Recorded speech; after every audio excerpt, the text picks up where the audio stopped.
Hello friends, रोमांचक तथ्य में आज आप सबको ये बताने जा रहे हैं कि ट्रैक्टर के पिछले टायर बड़े और आगे के छोटे क्यों होते हैं।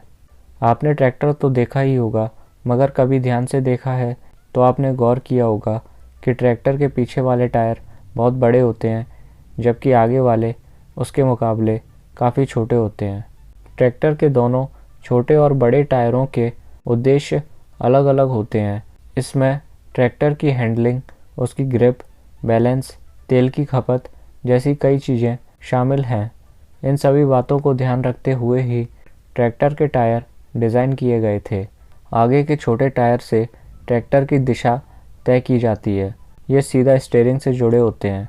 स्टीयरिंग घुमाने पर ही ये घूमते हैं। इनका रोल सिर्फ इतना ही होता है। हालांकि इसका एक फ़ायदा ये भी है कि छोटे टायर होने के चलते इसे घुमाना आसान हो जाता है। मतलब है कि मोड़ पर स्पेस कम हुआ तो भी इसे घुमा सकते हैं। इसके लिए सामने की ओर ज़्यादा स्पेस की ज़रूरत नहीं पड़ती। टायर के छोटे होने के कारण इसकी हैंडलिंग तो आसान होती ही है, साथ ही तेल की खपत भी कम होती है। आगे के छोटे टायर होने के कारण इंजन पर कम वज़न पड़ता है। ऐसे में तेल की खपत भी कम होती है। वहीं पिछले टायर के बड़े होने के पीछे कारण है कि ट्रैक्टर कई ऊबड़-खाबड़ रास्तों से गुजरता है। इसमें कीचड़ से लेकर खेती की ज़मीन तक शामिल है। साथ ही काफ़ी भार भी ढोता है।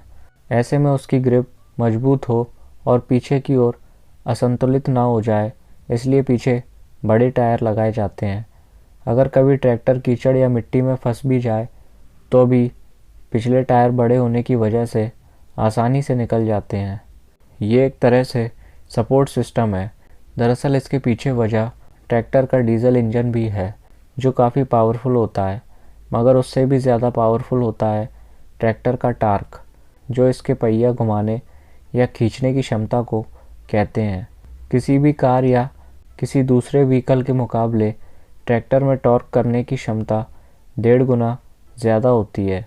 वहीं पिछले बड़े टायरों की वजह से ये संतुलित भी रहते हैं, क्योंकि ट्रैक्टर में इंजन आगे की तरफ होता है और इसी से उसका बैलेंस बना रहता है। यही कारण है कि ट्रैक्टर के पिछले टायर बड़े होते हैं और आगे के टायर छोटे होते हैं।